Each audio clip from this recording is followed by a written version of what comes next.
19장 보겠습니다. 네. 하나님께서는 그 사울을 중심으로 한 인본주의적인 왕권 대신에 다윗을 중심으로 한 신본주의적 왕권을 세우려고 하셨어요. 인본주의, 신본주의 무슨 의미예요? 쉽게 말하면 사람 중심이냐 하나님 중심이냐 이거죠. 그러나 이제 그 과정이 순탄치 않았던 거예요. 하나님의 뜻은 분명히 이루어지겠지만은 그 과정에서 한 명의 하나님의 일꾼이 큰 고난을 받게 됩니다. 보세요.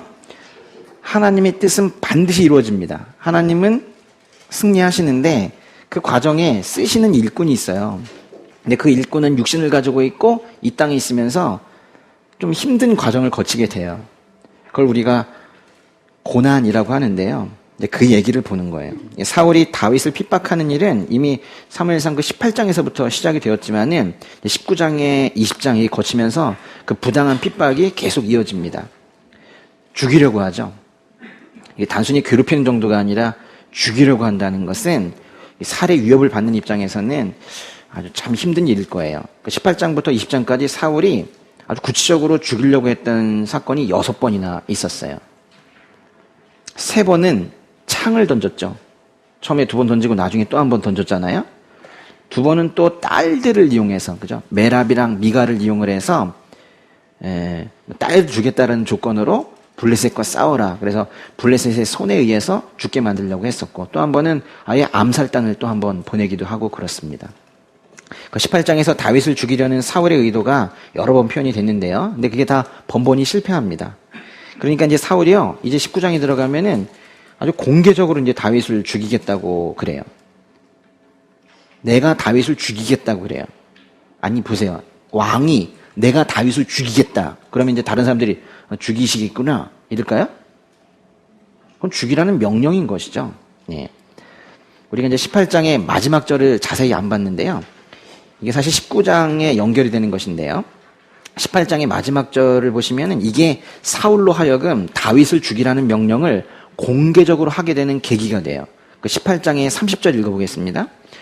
블레셋의 지휘관들이 계속 전쟁을 일으켰지만 그럴 때마다 다윗은 사울의 다른 신하들보다 큰 공적을 세웠기 때문에 그의 이름은 널리 알려지게 됐습니다. 다윗의 이름이 널리 알려지게 됐습니다라는 것은 그 이름이 이스라엘 내에서 뿐만이 아니라 블레셋이라는 그 적국과 다른 이방인들에게도 널리 알려졌다는 거예요. 그러니까 이제 다윗의 인지도가 아주 국제적인 면모를 갖추게 된 겁니다. 그래서 질투로 시작된 그 사울의 다윗에 대한 증오가 이제 공공연한 살해 명령에까지 그렇게 이르게 된 거예요. 19장을 들어가시는데 19장의 1절부터 7절까지 한번 읽어보겠습니다. 사울은 자기 아들 요나단과 모든 신하들에게 다윗을 죽이겠다고 말했습니다. 그러나 요나단은 다윗을 사랑했기 때문에 그 사실을 다윗에게 알려주었습니다. 내 아버지 사울왕이 자네를 죽일 기회를 엿보고 계시니 내일 아침 조심해서 은밀한 곳에 숨어 있게. 내가 아버지와 함께 자네가 있는 그 들판으로 나가 자네에 대해 얘기하다가 무엇인가 알아내면 이야기해 주겠네. 요나단은 아버지 사울 앞에서 다윗에 대해 좋게 말했습니다. 왕께서는 종 다윗에게 실수하시는 일이 없기를 바랍니다. 그는 왕께 잘못한 일이 없고 오히려 그가 한 일은 왕께 큰 덕이 됐습니다. 그는 목숨을 걸고 그 블레셋 장수를 죽였습니다. 그래서 여호와께서 온 이스라엘에 큰 승리를 주신 것입니다. 왕께서도 그것을 보셨고 또 기뻐하셨습니다. 그런데 왜 아무 이유도 없이 다윗처럼 죄 없는 사람을 죽여 죄를 지으려고 하십니까? 사울이 요나단의 말을 듣고 이렇게 맹세했습니다. 여호와께서 살아계심으로 맹세하마 내가 다윗을 절대로 죽이지 않겠다. 그러자 요나단은 다윗을 불러 그 모든 일에 대해 말해주고 다윗을 사울에게 데려갔습니다. 다윗은 전처럼 사울을 섬기게 됐습니다. 이제까지는 은밀하게 비밀스럽게 그렇게 다윗을 죽이려고 했던 사울이 그 계획이 모두 실패하니까 이제는 아주 공개적으로 아주 노골적으로 그렇게 다윗을 죽이려고 합니다. 그렇지만 그 1절만 보더라도 그 계획은 벌써 실패할 것처럼 보여요. 하나님께서 하나님의 사람을 보호하실 때는 직접 그렇게 하시기도 하지만은 보통 그 주변 사람들을 사용을 하셔서 보호하시거든요. 그 1절 끝에 보니까 요나단이 다윗을 사랑했기 때문에 2절 사울이 다윗을 죽일 거라고 말했다는 것을 다윗에게 알려줬습니다. 그리고 이제 요나단은 아버지 사울 앞에 나아가서 마치 우리 그 이강보 변호사님처럼 논리적으로 변론을 합니다. 첫째, 다윗은 왕에게 죄를 지은 적이 없습니다. 무고한 자를 죽이는 것은 권력 남용입니다. 둘째, 다윗은 목숨을 걸고 블레셋 장수 골리앗을 제거한 공신입니다. 죽일 수 없습니다. 셋째, 그렇게 다윗이 한 일이 왕에게 큰 덕이 됐습니다. 이렇게 논리적으로 변론을 했어요. 그러면서 5절 끝에 보시면 이렇게 말을 합니다. 그런데 왜 아무 이유도 없이 다윗처럼 죄 없는 사람을 죽여서 죄를 지으려고 하십니까? 다윗을 죽이는 거를 뭐라고 그러고 있어요? 확실하게 죄라고 말하는 거예요. 아버지, 그거는 죄입니다. 이렇게 얘기한 거예요. 그랬더니 사울이 그 논리에 수긍을 한 것 같아요. 그래서 끝에 보니까 다윗이 궁궐에 들어와 전처럼 사울을 섬기게 됐대요. 그렇죠? 근데 이 사울의 맹세는 이제 믿을 수가 없어요. 저는 못 믿겠습니다. 그 이전에도 벌써 몇 번이나 약속을 어겼었거든요. 그러니까 이제 사울의 입장에서 또 한번 보세요. 제가 사울을 너무 많이 변호를 하나요? 다 우리 모습이어서 그래요. 그러니까 사울이요, 논리적으로는 이해가 되는 거예요. 다윗을 건드리는 건 안 된다. 또 하나님께서 사랑하시는 분이고, 또, 조만간 중요한 일을 할 사람이기 때문에 다윗을 공격하는 건 안 되지. 그리고 나에게도 도움을 많이 줬는데 안 되지. 그러니까 논리적으로는 이해가 되는 거예요. 아, 맞아. 다윗이 죽을 이유가 없지. 그런데 사울의 마음은 그렇지가 않은 거예요. 알지. 나도 알아. 근데 미운 걸 어떡해. 그런 거예요. 참으로 사울은 불쌍한 사람이에요. 그래, 저 사람은 이러이러하기 때문에 여기에 꼭 필요한 사람이야. 맞아. 그렇지. 내가 저 사람 미워하면 안 되지. 그런데 그 사람만 앞으로 지나가면 갑자기 질투가 나고 밉고 화가 나고 그러는 거예요. 자기 스스로도 너무나도 이 당황스러운 이 내적 갈등, 이걸 가지고 있는 이 사울의 모습이 또 많은 사람들의 모습이에요. 이게 우리가 흔히 겪고 있는 모습 아닙니까? 8절부터 10절까지 읽어보세요. 또다시 전쟁이 일어났습니다. 이에 다윗이 전장에 나가 블레셋 사람들과 싸워 그들을 크게 무찌르자 그들은 그 앞에서 도망치기에 바빴습니다. 사울이 자기 집에서 창을 들고 앉아있을 때 여호와께서 보내신 악한 영이 사울에게 내렸으므로 다윗이 그 앞에서 하프를 연주했습니다.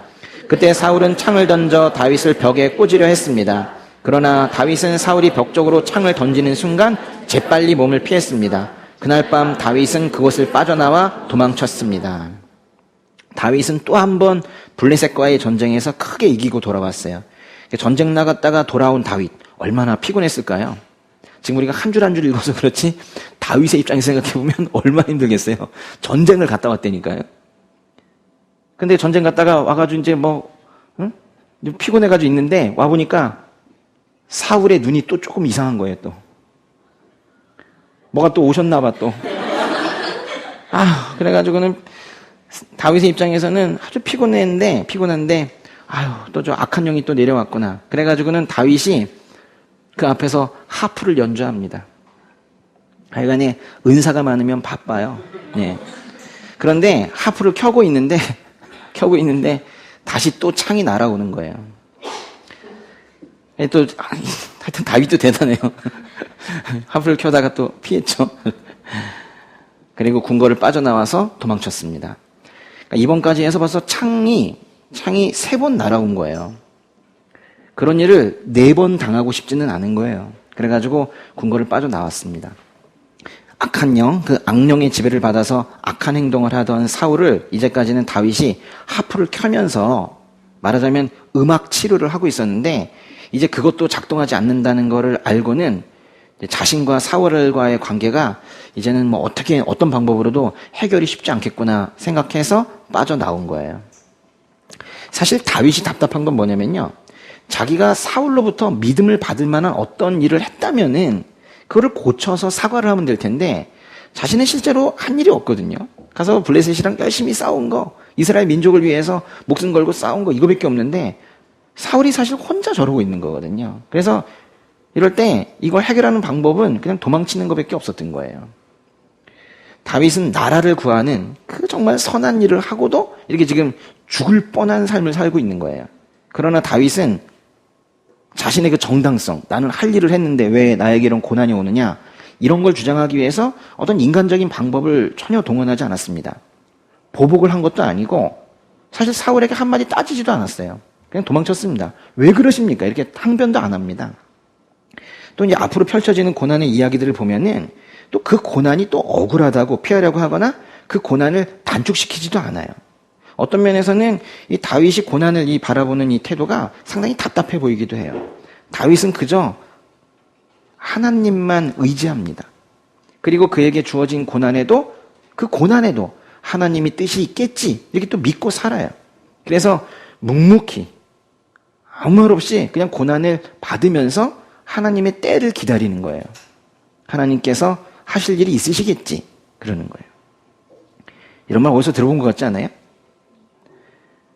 그 베드로전서에 비슷한 말씀이 있죠. 한번 잠깐 보고 올게요. 베드로전서 2장에요.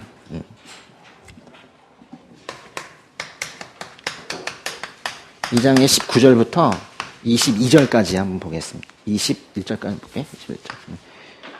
어떤 사람이 억울하게 고난을 당하고 하나님을 생각하며 슬픔을 참으면 이것은 은혜입니다.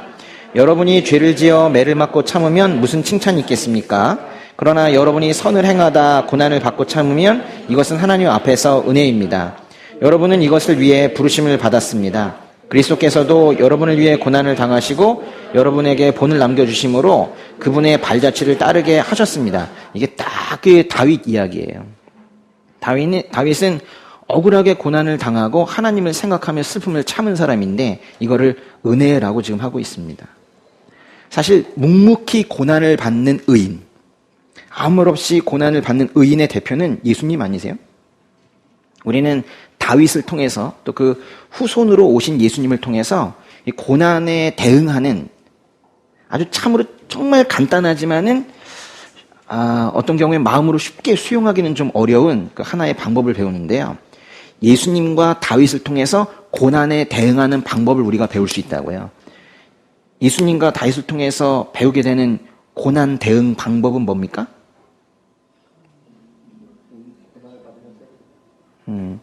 거기 여러 가지 표현으로 되어 있지만은 쉽게 말하면 고난이 오면 고난을 당하는 거예요. 다윗과 예수님의 고난에 대한 대응 방법은 고난을 당하는 거였어요. 그리고 때를 기다리는 겁니다. 고난을 당하면서 때를 기다리는 거예요. 다윗은 때가 되어서 왕이 됐습니다. 예수님도 때가 되어 죽으시고 부활하시고 결국 예수님도 왕이 되셨죠. 골로새서에서 고난 이야기를 뭐라고 하고 있어요?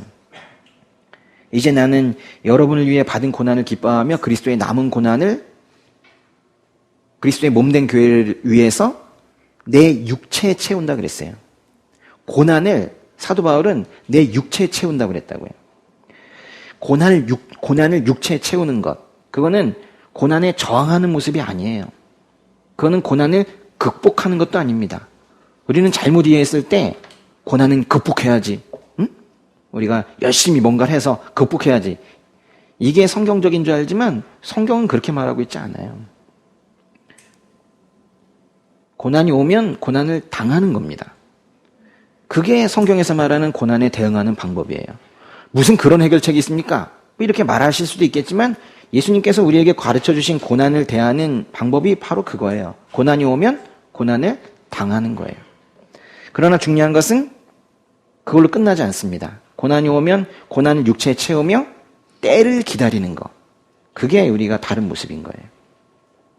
때를 기다린다는 건 어떻게 기다릴 수가 있을까요? 그 고난에 하나님의 뜻이 있다라고 믿고 있기 때문에 그래서 때를 기다리는 것이죠. 그렇죠? 다윗은 이제까지도 힘든 게 있었지만은 이제부터 본격적으로 이제 고난의 길에 들어서게 되는데요. 다윗이 일단 집으로 피신을 했습니다. 그 11절부터 다시 돌아오세요. 11절부터 17절까지 한번 읽어볼게요. 사울은 다윗의 집으로 사람을 보내 지키고 있다가 아침에 다윗을 죽이라고 했습니다. 그러나 다윗의 아내 미갈이 그에게 경고했습니다. 만약 당신이 오늘 밤에 도망치지 않으면 내일은 틀림없이 죽임을 당하게 될 거예요. 미갈은 다윗을 창문 아래로 달아 내려보냈고 다윗은 몸을 피해 도망쳤습니다. 그러고 나서 미갈은 우상을 가져다가 침대에 누이고 머리맡에는 염소털을 덮어놓은 다음 겉옷으로 그것을 덮었습니다. 사울이 보낸 사람들이 다윗을 잡으러 오자 미갈은 그가 지금 몸이 아프시다 라고 둘러댔습니다. 그러자 사울이 다시 사람들을 보내 다윗이 아픈지 보고 오라며 말했습니다. 그를 침대에 누인 채로 내게 데려오라. 내가 그를 죽이겠다. 그러나 사람들이 들어가서 보니 침대에는 머리에 염소털을 씌운 우상만 뉘어 있을 뿐이었습니다. 사울이 미갈에게 너는 왜 이렇게 나를 속이고 내 원수를 도망치게 했느냐 라고 말하자 미갈이 사울에게 말했습니다. 그가 제게 나를 놓아주시오. 어떻게 내가 당신을 죽이겠소 하고 협박하며 말했습니다. 지금 읽으신 11절부터 17절의 요지는 사울의 딸 미갈이 다윗의 도피를 도와줬다라는 거예요. 지금 암살단을 하나 보냈습니다. 사울이 가서 죽여라 하면서 사울은 암살단에게 다윗을 지키고 있다가 아침이 되면 다윗을 죽이라고 명령을 했어요. 근데 그 음모를 알아차린 미갈이 아침이 되기 전에 피신을 시킨 겁니다. 그날 밤에 창문을 통해서 다윗을 피신시키고 남편의 그 침대, 그 다윗의 침대에는 드라빔 우상, 이게 우상이라고 되어 있는데요. 이게 이제 드라빔 우상이라는 거거든요. 예. 이거를 뉘어놓고 그 위에다가 머리처럼 사람 머리처럼 염소털로 짠 가발을 이렇게 씌워 놓은 거예요. 위장을 한 거죠. 다윗을 죽이러 왔던 사람들이 그걸 보고 돌아갔습니다. 나중에 이제 사울이 다시 가보라고 해서 가보니까 다윗이 아니라 위장한 거예요. 우상이었던 거예요. 근데 저 우상이 왜 갑자기 저 방에 있나요? 이 드라빔. 이 드라빔이라고 하는 이 우상은요, 창세기에도 나와요. 사실 거기에 나오는 얘기인데요. 창세기 31장의 34절 가보세요. 창세기 31장의 34절은 야곱 이야기인데요. 야곱의 아내 라헬이 있습니다. 라헬. 야곱의 아내 라헬이 아버지로부터 훔쳐와가지고 낙타 안장 밑에 숨겨놨던 드라빔이라는 게 있어요. 이 부분은 나중에 혹시 잘 모르시겠으면 한 번만 읽어보세요. 예. 야곱의 아내 라헬이 아버지로부터 훔쳐와서 아버지가 그거를 쫓아오니까 그 숨기고 앉는다는 게 낙타 안장 밑에다가 놓고 그 위에 깔고 앉은 거예요. 창세기 31장 34절 한번 읽어볼까요? 그때 라헬은 그 드라빔을 낙타의 안장 밑에 넣고 그 위에 올라타 앉아 있었습니다. 라반이 그녀의 장막을 다 뒤졌지만 아무것도 찾을 수가 없었습니다. 그 라반이라는 그 야곱의 삼촌, 그 라헬의 그 아빠는 이 우상을, 그러니까 우상을 숭배한다는 게요, 우상만 숭배하는 것도 없어요, 이 사람들은. 하나님, 그러면서 또 우상을 숭배하는. 이게 상당히 혼합적인 종교 생활을 하고 있는 것이니까 신앙이 순수하지 못한 거죠. 그러니까 이제 이때 그 창세기에 나오는 드라빔은 그 안장 밑에 넣고 깔고 앉아 있을 수만큼 작은 거였었어요. 근데 비슷한 모양이긴 한데 더 큰 드라빔이, 사람 크기만한 드라빔이 다윗과 미갈의 방 안에 있었다는 거예요. 미갈은요, 하나님에 대한 절대적 신뢰나 또는 제대로 된 신앙이 없었던 사람인 것 같아요. 다윗 사진만 보고 있는 거죠. 다윗은 너무 좋아해, 미갈. 다윗 사진만 보고 성경을 안 읽어서 그래요. 그러니까 미갈은 우상을 숭배하는 여자였습니다. 미갈은 우상 숭배에서 빠져나오지 못하는 사람이었어요. 근데 아빠였던 사울도 그걸 알고 있었고, 그래서 일부러 다윗과 미갈을 결혼시켰을지도 몰라요. 아까 그 덫에 걸리게 한다 그랬잖아요. 그 덫에 걸리는 거 하나가 바로 이거예요. 사울이 생각하기에 자신과 다윗의 차이는 이젠 알았어요. 뭐예요? 하나님과 함께 하시는가, 함께 하시지 않는가. 그런데 그거를 깨주고 싶었던 거예요. 미갈이 다윗을 사랑한다는 걸 듣고는 은근히 좋아했다고 그랬잖아요. 이상하지 않아요? 그렇게 좋아했다는 게? 근데 사울은 어차피 다윗을 망치려고 미갈과 결혼시킨 건데, 미갈과 결혼을 한다면 다윗의 가장 큰 장점, 그 하나님과 함께 하심, 그거를 깨뜨릴 수 있다고 생각을 한 거예요. 하나님과 함께하는 다윗을 우상과 함께하는 다윗으로 만들어버리고 싶었던 거예요.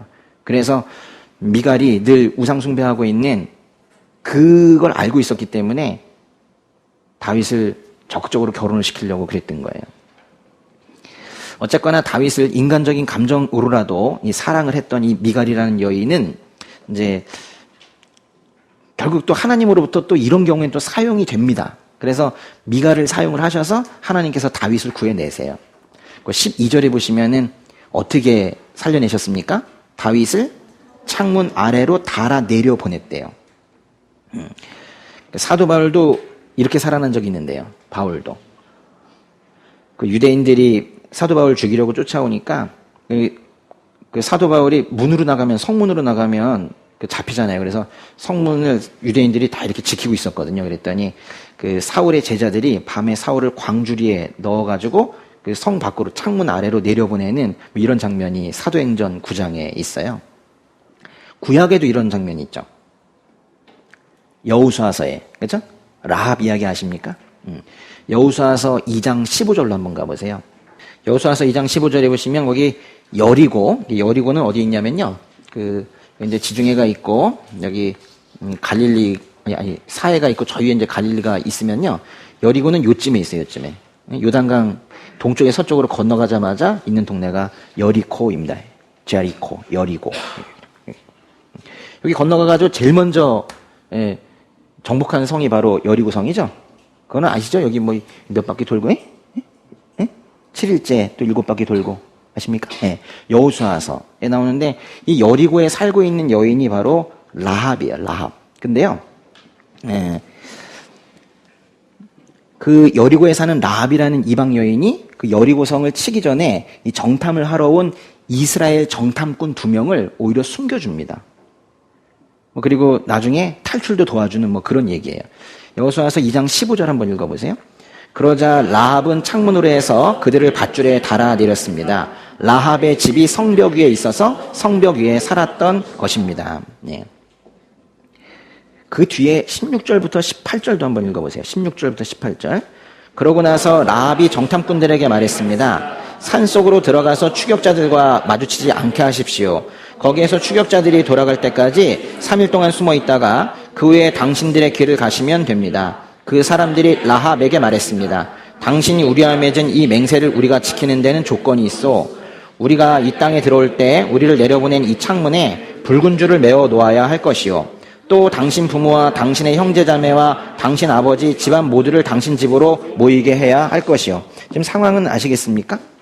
여기에서 이스라엘 군대에서 정탐꾼 2명을 보냈어요. 그럼 이제 여리고에 사는 그 라합은 여리고 편을 들어야 되는데 하나님 이야기를 미리 들은 거예요.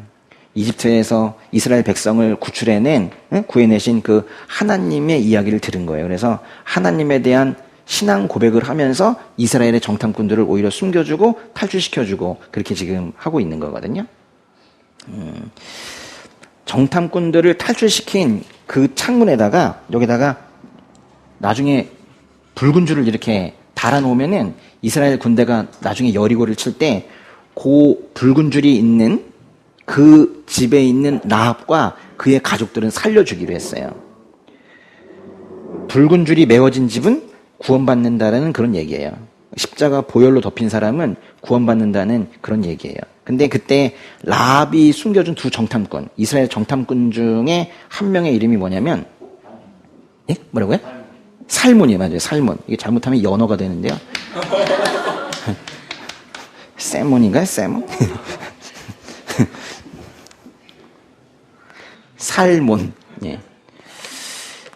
근데요, 나중에 이 살몬이랑 라합이 결혼합니다. 결혼해요. 살몬과 라합 사이에서 태어난 아이가 보아스입니다. 보아스. 보아스랑 결혼한 여인이 룻기의 주인공 룻. 그리고 보아스의 아들이 오벳이고 오벳의 아들이 이새이고 이새의 아들이 다윗이고 그렇습니다. 그러면요. 창문을 통해 탈출한 그 살몬과 창문을 통해 탈출한 다윗의 관계는 뭐예요? 잘 보세요. 살몬, 보아스, 오벳, 이새, 다윗. 하나 5단계면 아버지, 할아버지, 증조할아버지, 고조할아버지인가요? 이새가 아버지고 오벳이 할아버지고 보아스가 증조할아버지고 살몬은 고조할아버지죠. 고조할아버지는 미래의 아내가 탈출을 시켜줬고요. 다윗은 현재의 아내가 탈출을 도왔습니다. 사울의 입장에서 보면은 참으로 답답한 노릇이죠. 다윗을 죽여라고 했더니만 다윗에게 쪼로로 달려가서 말해준 사람은 자기 아들이고 암살단을 보냈는데 다윗을 탈출시킨 사람은 자기 딸인 거예요. 하나님께서 일하시는 모습을 보세요. 혹시 뭐 일을 하시다가 사방이 다 원수 같고 나를 도와주는 사람 하나도 없는 것 같고 그럴 때도 일하시잖아요. 원수의 아들과 딸을 통해서 하나님의 종을 보호하시는 이 하나님을 보세요.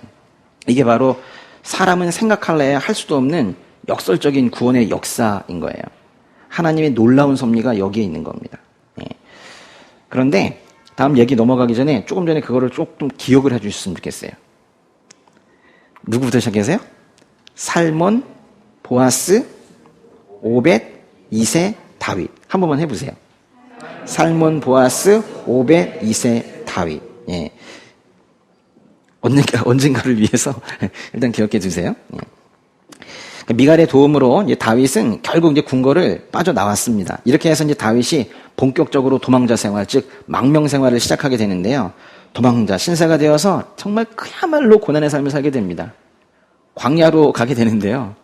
아유, 정말 이스라엘 가보니까 그게 얼마나 힘들 것인지에 대해서 막 느껴져요. 예. 처음에는 사무엘에게 갑니다. 다음은 요나단에게도 가고 나중에 노베에 있는 제사장 아히멜렉에게도 도망가고 그래요. 그래서 계속 도망가는 이야기가 이렇게 이어지는데요. 이런 도망 이야기가 그 사무엘상 뒤쪽에 상당 부분을 차지하고 있어요. 이런 도망 이야기를 왜 해놓을까요? 사실 우리가 좀 도망자처럼 살고 있지 않습니까? 상당 뭐 일에 쫓겨가지고, 시간에 쫓겨가지고, 관계에 쫓겨가지고, 명령에 쫓겨가지고, 뭔가 이렇게 우리가 여유 있지 못하게 계속 이제 쫓겨가 다니는 그런 느낌으로 사실 사는데, 이 도망자, 뭔가 여유도 없고, 늘 뭔가 위기감을 느끼는 이런 도망자. 그렇게 이제 고난 중에 있고 도망 중에 있는 그런 사람을 하나님께서 어떻게 구출하셔가지고 어떻게 명예를 얻게 하시는지 뭐 그런 이제 하나님의 이야기를 다루고 있는 거예요. 결국 다윗의 도망 이야기는 다윗 이야기라기보다는 하나님 이야기죠. 하나님께서 그 도망자를 고난당하는 자를 어떻게 보호하시는지 여러분을 어떻게 보호하시는지 그 이야기를 적어놓고 있는 거예요. 그건 다윗 이야기가 아닙니까가 아니라 하나님께서 일하시는 방식을 여기서 공부하시라는 거예요. 사울의 딸과 사울의 아들 요나단의 도움으로 다윗이 목숨을 구할 수 있었지만은 궁극적으로 다윗의 목숨을 구하시는 분은 여호와 하나님이시라는 걸 지금 말해주기 위해서 이 많은 도망 이야기가 있습니다. 다윗이 도망을 시작하자마자 제일 먼저 찾아간 사람은 사무엘이었어요. 곧 제사장 아히멜렉 이렇게 찾아가는데요. 여기 보시면은 처음에 사무엘을 찾아가고 나중에 제사장 이름이 아히멜렉인데 그 사람을 찾아가요. 이게 뭐냐면 처음에 그 도망자 생활을 시작하면서 제일 먼저 찾아간 사람들이 항상 주의 종들을 찾아갑니다. 제사장을 찾아가요. 왜 그렇게 찾아가겠어요? 하나님의 일을 하는 사람들. 하나님께서 자신의 궁극적인 보호자라는 걸 알고 있기 때문에 그래도 제일 먼저 찾아가는 건 제사장이었던 거예요. 그러니까 이제 사울이 쫓아가고 다윗이 도망가는 이 추격전이 이제 본격적으로 시작이 되지만은 결론은 이미 나 있는 거나 마찬가지예요. 사울은요, 결코 다윗을 잡지 못합니다.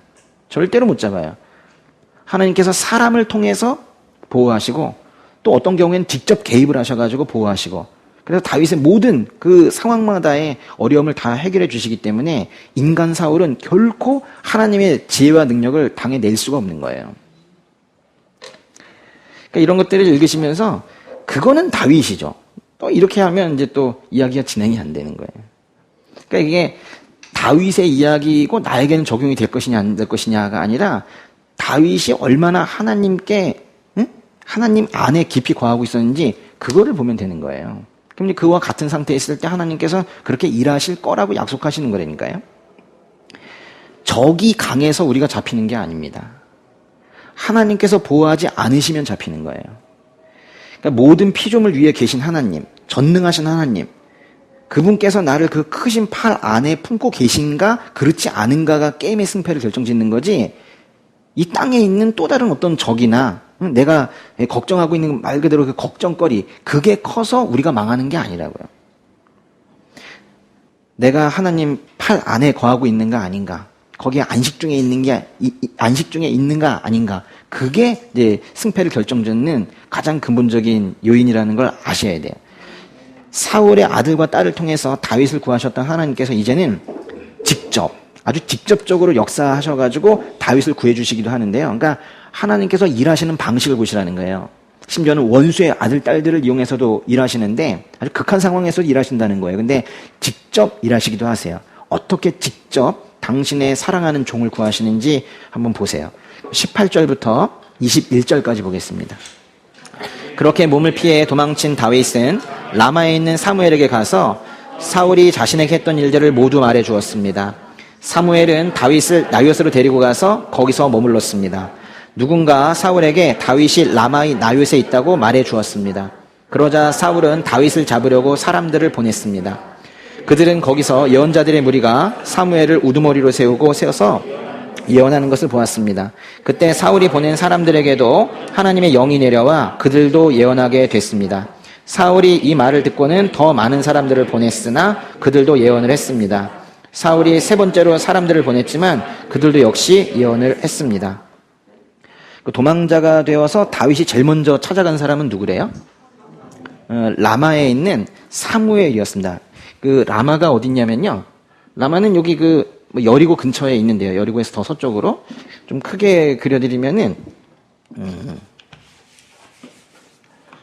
이쪽에 이렇게 사해가 있습니다. 사해가 있고요. 사해가 있고 여기 이제 요단강이 이렇게 흐르고 있죠. 여기 건너가게 되면 여리고가 있습니다. 근데 이쯤에 있는데 이쯤에 예루살렘이 있어요. 예루살렘에서 남쪽으로 좀 더 내려가면 다윗의 고향이며 예수님의 고향인 베들레헴이 있어요. 그리고 그만큼 거리 위로 올라가면 여기에 라마라는 곳이 있어요. 다 가까운 곳입니다. 차 타고 가게 되면 10분도 걸리지 않는 그런 거리가 바로 라마입니다. 예. 근데 이제 거기 가보니까 뭘 봤습니까? 가서 사무엘을 만나서 다윗이 사무엘에게 그 상황을 모두 알려준 거예요. 자기를 죽이려고 했다는 상황을 모두 알려주고 사무엘과 함께 라마에 있는 한 지역, 이 라마라는 지역에서도 그 안에서 또 나요시라는 곳이 있는데 그쪽으로 지금 피했다는 거예요. 근데 사울이 여기 있다는 걸 알게 된 거죠. 사울이 다시 한번 다윗을 죽이려고, 여기는 사울이 예루살렘 쪽에 있을 테니까요, 이쪽으로 사람들을 보냈습니다. 사울이 보낸 자객들이 라마 나요시에 도착을 하자 사무엘을 우두머리로 하고 그 옆에 있는 여러 예언자들이 모여서 예언을 하고 있는 거예요. 사무엘 시대 때 그 예언자 무리가 본격적으로 가동이 되었다라는 말씀을 지난번에 한번 드린 적이 있었는데 기억나십니까? 예.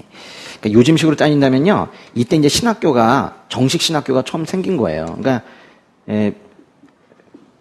사무엘이 있고요, 신학교 총장 사무엘이 있고 그 옆에 이제 신학생들이 모여가지고 부흥 집회하고 있는 이런 모습인 거예요. 그러자 이제 그 자리에 하나님의 영이 내려왔는데 그들에게만 부어진 것이 아니라 그 자객들 있죠. 이 사울이 보낸 사람들, 그 자객들에게도 하나님의 영이 같이 부어진 거예요. 그러면서 그 사람들도 갑자기 성령이 충만해져서 예언을 하기 시작을 했다는 거예요. 부흥 집회 옆에 잠깐 갔다가 같이 은혜 받은 지금 그런 상황인 거예요. 그래서 가가지고 은혜 받고 온 거예요, 사람들이. 자객들이 와가지고. 그래가지고 또 한 번 보냈어요. 다른 사람들을 보냈더니 그 두 번째 자객팀도 가가지고 은혜를 받고 왔어요. 세 번째 보냈는데 그 사람들도 은혜를 받고 온 거예요. 그러니까 이제 사울이 내가 그럼 직접 한번 가보겠다 해가지고 직접 라마로 갑니다.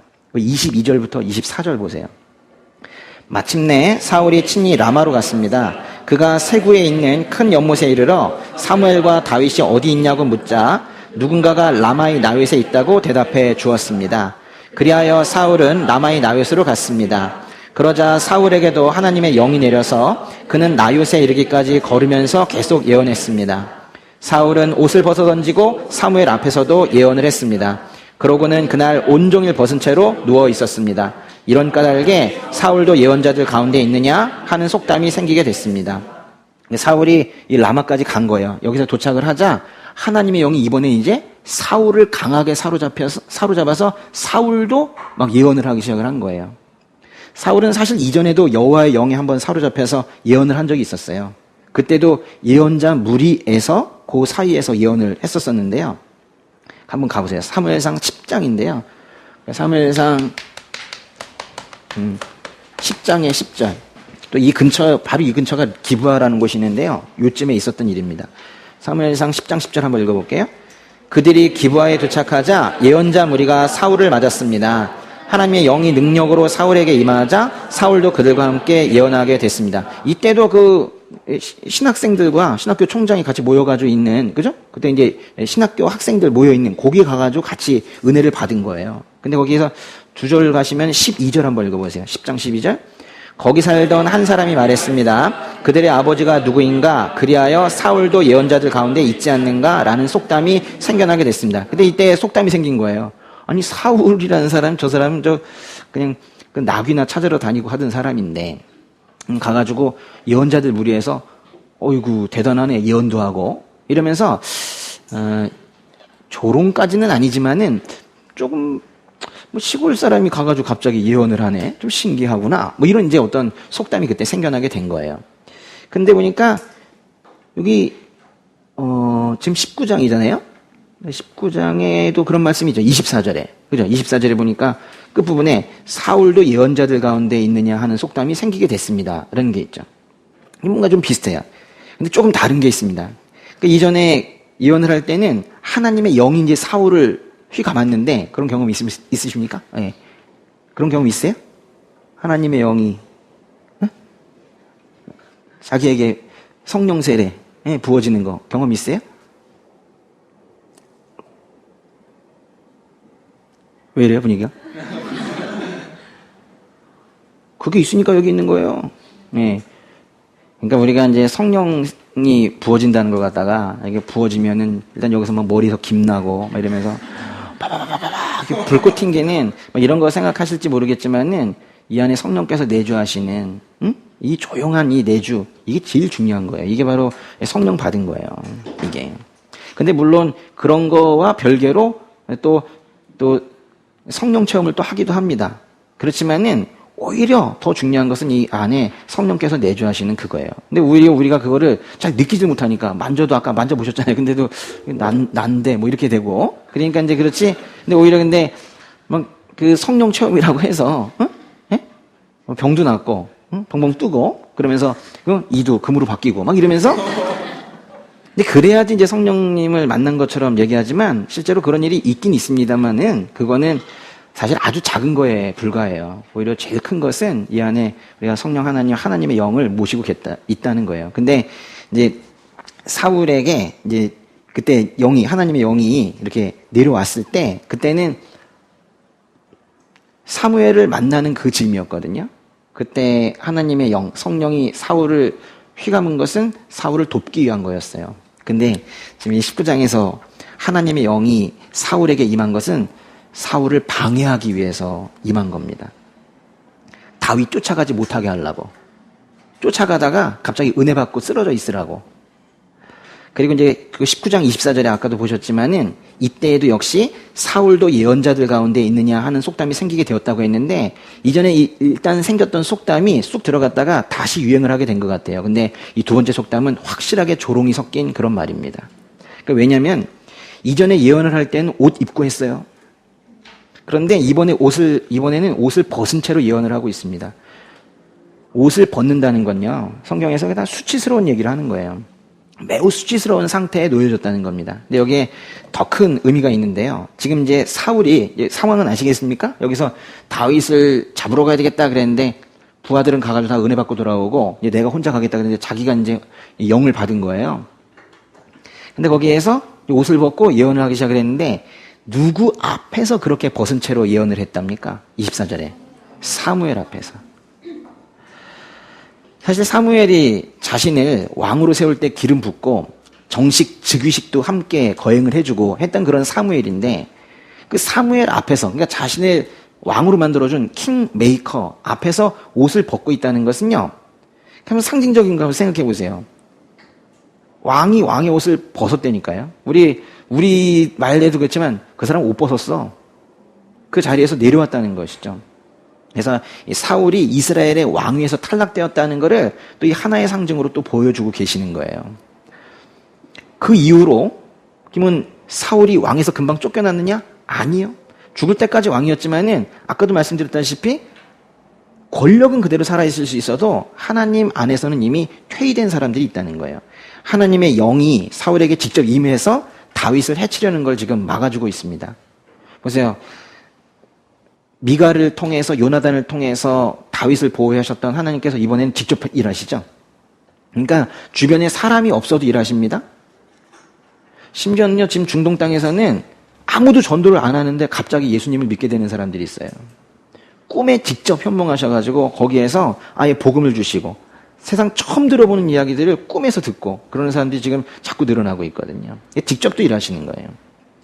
지금 이건 지금 뭘 말하는 거냐면요. 이제 사울은 더 이상 다윗과 싸우는 게 아닌 거예요. 지금 누구랑 싸우고 있는 겁니까? 하나님의 영, 하나님과 싸우고 있는 거예요. 이건 정말 처참한 얘기죠. 사울은 이제 하나님과 싸우고 있대요. 그러면 싸움의 결론은 너무 명확하잖아요. 하나님 완승이죠. 여러분, 하나님과 싸운다는 이 말 자체가 너무 논센스 아닙니까? 근데 싸우는 사람들이 있더라고요. 에? 하나님과 대결하지 마세요. 하나님 테스트 하려고도 하지 마시고 실랑이 하지 마시고 하나님 이렇게 해가지고 넘어뜨리려고 나는 야곱이 될 거야. 야곱이 그 여호와의 사자를 넘어뜨린 적 있잖아요. 그러지 마시라고요. 우리 참 하나님 좋으신 분이고 아름다우신 분이신데 그분에 대한 오해가 너무 많아가지고 사실 저는 제일 가슴 아픈 게 그거예요. 사실 자신이 죄과로 생긴 죄 때문에 생긴 어떤 문제들을 계속 하나님한테 왜 이러십니까? 왜 절 치십니까? 이러면서 하나님을 이제 오히려 하나님을 욕하고 있는 또 하나님께 해서는 안 되는 불평을 그렇게 쏟아놓는 뭐 이런 것들을 보면서 좀 가슴이 많이 아파요. 그러니까 하나님에 대한 오해가 없어야 돼요. 하나님과 절대로 대결하시면 안 됩니다. 그래도 하나님께 뭐 이렇게 쏟아놓으면 돼. 힘들 때 쏟아놓으세요. 그거랑 하나님과 대결하는 건 좀 다른 거예요. 어디 창조주 하나님께 피조물이 대들어요. 그거는 반역이라고요, 반역. 예. 하나님을 사랑하세요. 그렇지만 너무 친구처럼 그렇게 여기시면 안 돼요. 그분은 창조주이시거든요, 창조주. 하나님께서는 지금 사울로 하여금 옷을 벗고 사무엘 앞에서 예언을 하면서 그것도 하루 밤낮을 온종일 벗은 몸으로 그렇게 누워있게 했대요. 모양을 한번 생각해 보세요. 꼼짝 못한 겁니다. 하나님의 강한 권능 앞에서 인간 왕이 알몸으로 거기서 하고 있었다는 모습을 생각해 보세요. 인간 사울은 그야말로 아무런 힘도 발휘할 수 없는 그런 존재였던 거예요. 지금 누가 온종일 옷을 벗고 하고 있었어요? 사울, 인간 왕이요, 왕. 그러니까 당시에 그 이스라엘 땅에서 가장 권력이 높았던 사울도 이런 정도면 누가 하나님 앞에 대적할 수 있겠느냐? 지금 그 얘기를 하고 있는 겁니다. 100만 군대가 여러분 한 명을 잡으러 온다고 해도 하나님께서 갑자기 100만 군대가 여러분을 잡으려고 하는데 그들에게 은혜 주셔가지고 그들이 갑자기 예언을 하고 황홀경에 빠지고 환상을 보고 그러고 있으면은 그들이 여러분을 쳐들어와가지고 공격을 하려고 하다가 여러분 옆에서 같이 찬양하고 있을지도 몰라요. 그러니까 하나님께서 영으로 일하시는 분이시기 때문에 우리가 생각할 수 없는 방식으로 우리를 도우신단 말이에요. 그것을 신뢰하시라고요. 예. 20장으로 가겠습니다. 사울이 라마 나윳에서 이제 성령에 사로잡혀 오도가도 못하고 있는 동안에 다윗은 이제 거기를 떠났어요. 그래서 요나단에게로 갔습니다. 요나단이 어디 있었느냐? 그건 잘 몰라요. 예. 요나단과 만난 장소는 정확하게 어디인지 기록되어 있지 않습니다. 그러니까 다윗은 요나단을 통해서 사울 왕이 자신을 정말 죽이려고 하는지 그거를 최종적으로 확인하고 싶었어요. 그래서 다윗과 요나단이 만나게 됩니다. 다윗과 요나단의 이 재회 이야기를 그리고 있는 이 사무엘상 20장을 읽다 보면요. 우리는 정말 충격적인 문장 하나를 만나게 되는데요. 20장에서 제일 충격적인 문장부터 보도록 하겠습니다. 바로 20장의 16절이에요. 사무엘상 20장 16절. 이건 참 충격적인 문장이에요. 한번 읽어보겠습니다. 이렇게 요나단은 다윗의 집과 언약을 맺으며 말했습니다. 여호와께서 다윗의 원수들을 벌하시길 바라네. 이게 뭐가 충격적인가? 충격적이죠. 여호와께서 다윗의 원수들을 벌하시길 바란다고 말한 사람이 요나단이거든요. 다윗이 살해 위협을 피해서 지금 도망다니고 있는 이런 상황에서 다윗의 원수들에 분명히 요나단의 아버지인 사울이 포함되어 있기 때문에 그래요. 아니, 사실 포함되어 있는 정도가 아니라 사울이 1순위죠. 1순위 원수. 그래서 이걸 좀 거칠게 말하면은 친구를 위해서 아버지를 저주하고 있는 거예요. 근데 이건요, 한 단계 더 나아가서 자신의 왕위까지 포기하고 있는 겁니다. 자신의 차기 왕권도 다 포기하고 심지어는 자기 아버지에게 대적이 되는 상태인 거예요. 그래서 요나단과 이 다윗의 이야기를 단순히 두 사람의 우정이라는 그런 단순 구조에서만 보기에는 뭔가 이해하기 어려운 부분들이 있어요. 특별히 우리가 가족을 중시하고 또 부모님께 효도해야 된다는 그런 인식을, 그건 성경도 그렇게 말하고 있기 때문에 당연히 그리해야 되는데, 근데 그걸 생각하면서 보면 아무리 뭐 다윗이 뛰어난 사람이라 할지라도 아버지를 버리고 다윗을 택하는 것이 맞는 것인가, 이런 문제들은 실제로 제기될 수가 있는 거예요. 요나단과 다윗의 관계는요, 잘 들으셔야 이제 중요합니다. 요나단과 다윗의 관계는 이 둘의 양자 관계가 아닙니다. 사실은 삼각관계예요. 요나단과 다윗의 관계는 요나단, 다윗은 이 둘의 관계가 아니라 삼각관계라고. 누구누구의 삼각관계예요? 요나단, 다윗, 사울? 아니라 하나님.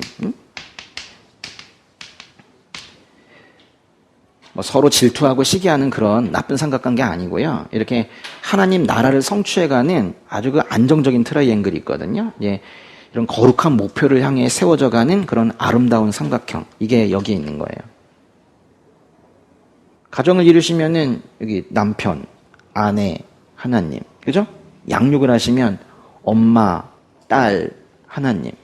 동역자에도 동역자 1, 동역자 2, 하나님. 이렇게 돼야 되는 거죠. 네. 근데 이게 있단 말이에요. 이 삼각관계가. 다윗과 요나단이 만나는데요. 1절부터 3절까지 읽어보겠습니다. 다윗은 라마의 나윗에서 도망쳐 나와 요나단에게 가서 물었습니다. 내가 무슨 짓을 했습니까? 내가 무슨 죄를 저질렀단 말입니까? 내가 당신 아버지께 무슨 잘못을 저질렀기에 이렇게 나를 죽이려고 하십니까? 요나단이 대답했습니다. 그렇지 않네. 자네가 죽는 일은 결코 없을 걸세. 이복에 내 아버지는 큰일이든 작은 일이든 내게 알리지 않고는 어떤 일도 하지 않으시지 않는가? 그분이 그런 일을 내게 숨기시겠는가? 절대 그러실 리 없네. 그러나 다윗은 맹세하며 말했습니다. 당신 아버지는 당신이 나를 좋아하는 것을 잘 알고 계십니다. 그래서 당신이 이 일을 알게 되면 무척 슬퍼할 것이기 때문에 당신에게 알리면 안 된다고 생각하셨을 것입니다. 여호와께서 살아계시는 것과 당신의 생명을 놓고 맹세하는데 나와 죽음 사이는 한 걸음밖에 떨어져 있지 않습니다. 요나단이 아버지의 일을 다 알겠지만은, 사울이 요나단에게 다 얘기해 주겠지만 다윗을 죽이는 건 요나단이 다윗 좋아하는 거 알기 때문에 알려주지 않을 것이다. 뭐 지금 그런 얘기인데요. 요나단은 그동안 다윗에게 무슨 일이 있었는지 다 말해줬던 것 같아요. 아니, 다윗이 요나단에게 이제 말을 해준 것 같아요. 그 요나단이 깜짝 놀란 거예요. 깜짝 놀랐다는 건 여태까지 다윗이 힘든 건 좀 알았는데 그렇게까지 힘든 건 몰랐어요. 심지어 아버지가 그렇게까지 집요하게 쫓아다니면서 죽이려고 했던 건 그렇게까지 구체적으로는 몰랐었어요. 근데 아주 깜짝 놀란 겁니다. 심지어는 사울이 그 라마 나유까지 쫓아가가지고 거기서 은혜 받고 온 거, 뭐 이것도 몰랐던 거예요. 그런 얘기들을 이제 다윗에게서 다 들은 거죠. 우리가 그럴 테니까요. 이렇게 형제, 뭐 이렇게 얘기하고, 동역자 뭐 이렇게 얘기하지만 실제로 나눔을 통해서 구체적인 언어로 듣지 못하면 그 상황을 잘 모르죠. 잘 모릅니다.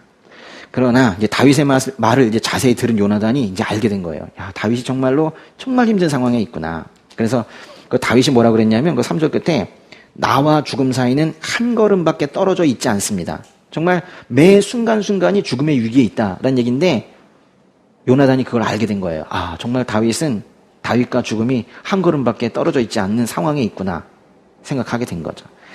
4절부터 7절까지 읽어보겠습니다. 요나단이 다윗에게 말했습니다. 자네가 원하는 것을 말해보게. 내가 무엇이든 다 들어주겠네. 그러자 다윗이 말했습니다. 내일은 초하루입니다. 내가 왕과 함께 저녁 식사를 하게 돼 있는 날입니다. 하지만 거기 가지 않고 내일 모레 저녁까지 들에 나가 숨어 있겠습니다. 만약 당신 아버지가 나를 찾거든 다윗이 집안에 매년제가 있어 급히 자기 고향 베들레헴에 가야겠다고 부탁해 제가 허락했습니다. 라고 말해 보십시오. 만약 잘했다고 하시면 내게 아무 일도 없을 것입니다. 그러나 버럭 화를 내시면 왕이 나를 해치려고 작정하신 걸로 아십시오. 요나단은 이제 마음을 먹었어요. 다윗이 무엇을 요청하든지 간에 그 일로 자신에게 어떤 대가가 뒤따르든지 간에 기꺼이 이제 다윗을 도우려고 마음을 먹은 것 같아요. 그 4절을 보면은 요나단이 이렇게 말합니다. 자네가 원하는 것을 말해보게 내가 무엇이든 다 들어주겠네. 라는 말을 우리도 합니까? 이런 말은 좀 쉽진 않을 것 같아요. 그죠? 예. 자네가 원하는 걸 말해보게 내가 무엇이든 다 들어주겠네. 이걸 원문으로 보면 이래요. 너의 영혼이 말하는 것을 내가 너를 위해 할 것이다. 너의 영혼이 말하는 것을 내가 너를 위해 할 것이다. 더 감동적이죠.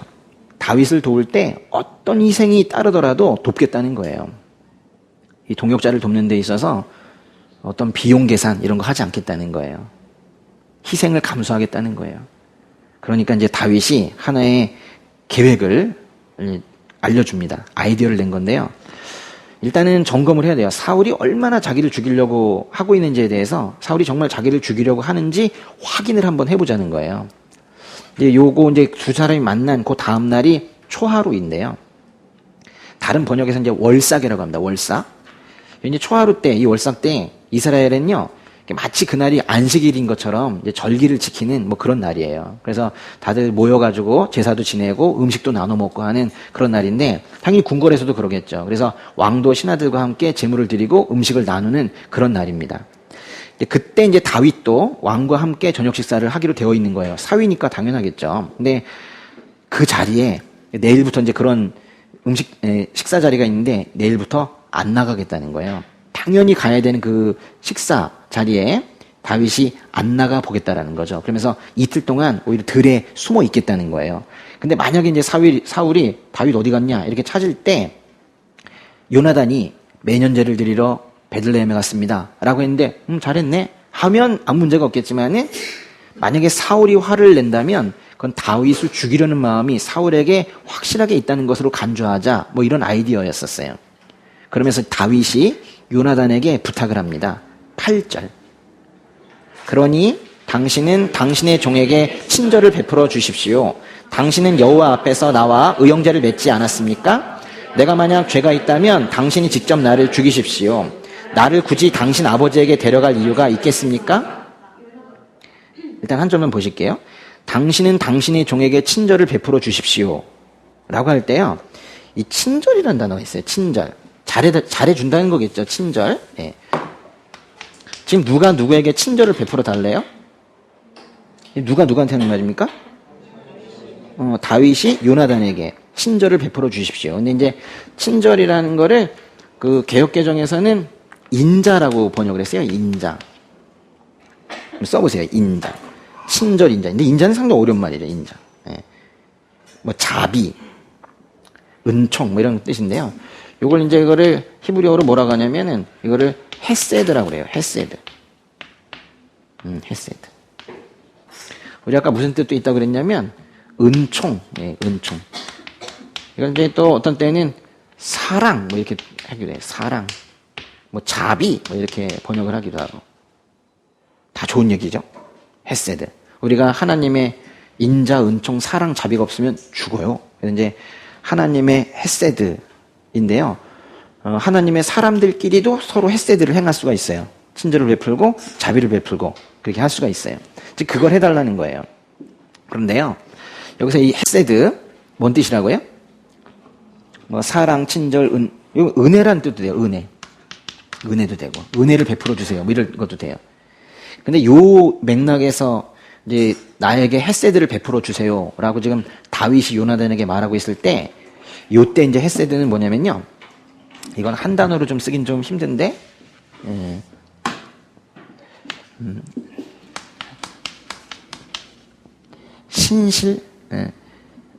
신실한 약속의 이행? 그러니까 약속을 지켜달라는 거예요. 사실 이게 뭐 이렇게 여러 가지 뜻이 있냐 싶지만요. 생각해 보시면 하나님께서 늘 우리에게 약속하시거든요. 너를 구해줄게. 라고 하시고 구해주시는 걸 우리가 은총이고 은혜이고 사랑이고 자비다. 이렇게 얘기하거든요. 지금 다윗이 요나단에게 뭘 요청하고 있는 거냐면 당신이 나에게 잘해주기로 한 거 잘해주세요. 이렇게 얘기한 게 아니라 우리 아까 삼각관계 있다고 그랬죠. 응? 요나단과 다윗이 있을 때 하나님 앞에서 맺은 우리 의형제 관계, 하나님 앞에서 나에게 잘해주기로 한 거 그거 꼭 떠올려주세요. 그리고 그거를 꼭 지켜주세요. 이렇게 얘기하고 있는 거예요. 이건 사실 뭐 하나님을 믿는 사람들 사이에서만 통할 수 있는 대화인 거죠. 그 약속한 거 지켜 이게 아니라 하나님 앞에서 약속한 거 그거 꼭 지켜주세요. 그거를 할 때에도 헤세드를 나한테 베풀어 주세요. 라고 말하는 거예요. 그러면서 다윗은 자기에게 만약에 죄가 있다면 뭐 어렵게 사울에게까지 자기를 보내지 말고 차라리 요나단 당신이 나를 직접 죽여주라. 뭐 이렇게 말까지 합니다. 그러니까 요나단이 뭐래요? 9절 읽어보세요. 요나단이 말했습니다. 절대 그렇지 않을 걸세. 내 아버지께서 자네를 해칠 생각을 조금이라도 비치신다면 왜 내가 자네에게 말해주지 않겠는가? 당연히 알려주겠다라는 거예요. 좀 긴데 그 다음에 한번 읽어봅시다. 10절부터 15절.